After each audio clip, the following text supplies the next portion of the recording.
Why is it that it takes us so long to stop worrying about what people think?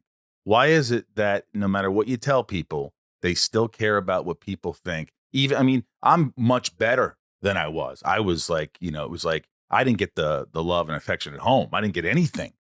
So for Why me, that's all it was. See, I thought that was true for me, and I'm going to come back to your question. I thought that was true for me, but when I really take an honest look through an unbiased lens, it was a pretty reliable place.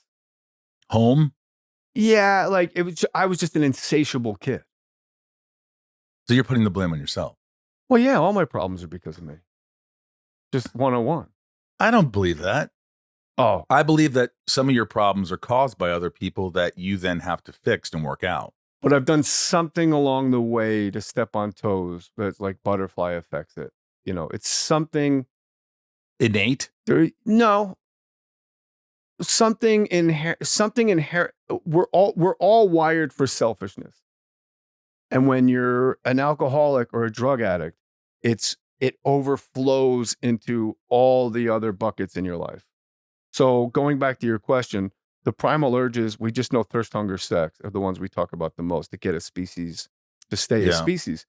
But being popular is absolutely a primal urge. If I don't like you, I'm going to vote you out of the tribe. We're going to club you to death on the next hike. Jesus. You know. So being popular is one of those things that sustain a species. That's evolutionary psychology. To be popular means you're in the group, you're in the middle, you're part of something, you're working, you're valuable. You're valuable. People like you. But when that need to be popular overflows into thirst, hunger, sex, Power, money, then Yeah. it becomes. And you were an alcoholic. I am an alcoholic. Yeah. So so you say you're an alcoholic, but you don't drink anymore. No. But once an alcoholic, always an alcoholic. Yeah. Do you still crave it? No. That got separated pretty quickly for me. I got sober at 50. So it's like, How old are you? 54. Oh, so you just got sober. I mean, if you want to minimize 3 years and 11 months, sure. I mean, I'm not minimizing it. That's just a before Abraham I am. Did you Fucking timeless wizard over here. Mr. Millennium. I forgot you were Mr. Millennium. Wait, you've only been sober for 3. Fuck you. That's it. No, I didn't mean that. But did you have an intervention? Yeah, you don't know this? I might have known. I got like the best intervention story of all time. Please. Have to. I'm not going to tell it on this podcast. I'll do it on one where with an audience. People, are you kidding me? What are we looking at? Hundreds of thousands a week. More Stories podcast. Less than that. Tell this story. Of course I'm going to tell you the story because I need you to like me. More importantly, there's people there that it's going to help. We deal with a lot of mental health and all that shit. So you have to tell a drug addict a lie to get us to an intervention because you can't outthink us. We think we're always playing 3-dimensional chess because we don't want to get caught. You got to trick us. You can't just say like, "Hey, why don't you come on over? We all want to talk to you." It's like, no, I don't think so. No way. So the lie they told me to trick me for my podcast, More Stories, Apple Podcasts, Spotify, and of course YouTube. Hit the subscribe button. I appreciate that very much. Yes, listen to his podcast. I mean, because the one thing about you, and I want you to continue, is that I said to Ryan before he came in, is like you are honest. You don't even your stand up. Sometimes you say shit. I'm like, oh my god, did that really happen? I went and saw you at the Comedy Store or the Laugh Factory once, and Jeannie was there, and you said some shit, and we were looking at each other like, what? But that just plays into the wanting to be liked. That's I didn't know if it was true or not. Yeah, it's true. It might be embellished, but that's just my life hack to get you to keep looking at it. You know what I mean? It worked. Yeah. It worked. So for my podcast, for my intervention, I was told that for my podcast the next morning at 8 a.m., I was going to interview Wu-Tang Clan. And I was so high, I thought that was true. I thought Wu-Tang Clan was coming over to my house at 8 o'clock in the morning. I thought, so I stayed up all night preparing for a great, even you got some questions in this. Like no woo was going unturned. This was their ploy. Yeah. Skylar Stone, comedian, said, he goes, I got you RZA, and I think we got the rest of Wu-Tang. And I was like, all right. And then for the next 2 weeks, he was emailing me from a dummy account as RZA to coordinate this podcast.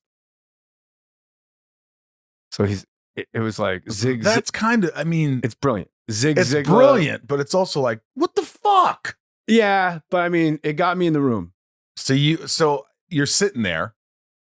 I walk in. First of all, an intervention's like the worst surprise party you'll ever be at. You walk in and everybody you love is there, and you're like, "Hey!" And they don't look happy. Oh no! You turn into like a demon. You curse out your grandma. Like, you lied. Were you angry? You lied to me, you old bitch. You're a liar. You go, you old hag. Why would you fight with you? You go crazy. Did you? No, I just kind of like the air completely came out of my being, and I was just, all right, talk. Yeah. And my interventionist was a skinhead, and he had like a swastika tattoo to his head. A former skinhead. Yeah, that he was having a swastika removed, but not. If you drink alcohol and you're an alcoholic when you stop drinking, is he still a skinhead? That's a good question. I don't know if it's worth trampling on my joke for it. No, sorry. I don't know if that's. Go ahead. So he was a former, and he had no teeth. Yeah. He was an old meth guy. He smoked his teeth out. So it's the most important day of my life. And he's like real earnest, like, need people that know me so much. Oh my but God. They don't want to love me today. It was nuts. And it was a fast intervention. 8 minutes in, I go, just so you guys know, I'm going.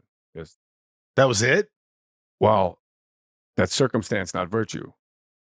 I'm an approval addict. The fastest way to get a room of people that were very upset with me to be happy with the dancing boy again was just to agree to what they were offering. And then I was like, yeah, I'm going. But I knew, like, I could not stop doing drugs. I could not stop. Did you hear whose story got you? I didn't I learned that Jeannie bought another house, and if I didn't go to treatment, she was going to move and not tell me where she went. I learned that every time somebody visited me, they were doing welfare checks on my sons, see if they were okay. And it was just, there's 11 people in a room crying about how frightened they are and how terrible things are. And they can't, it's really just like a come to Jesus moment of they can't all be lying. The odds of this being a joke, everyone's overreacting but I also knew, like, I'm spending $50,000 a year on Adderall with Adderall. Oh, helps you focus on getting more Adderall. Eventually, it's all it is. It's a full-time job.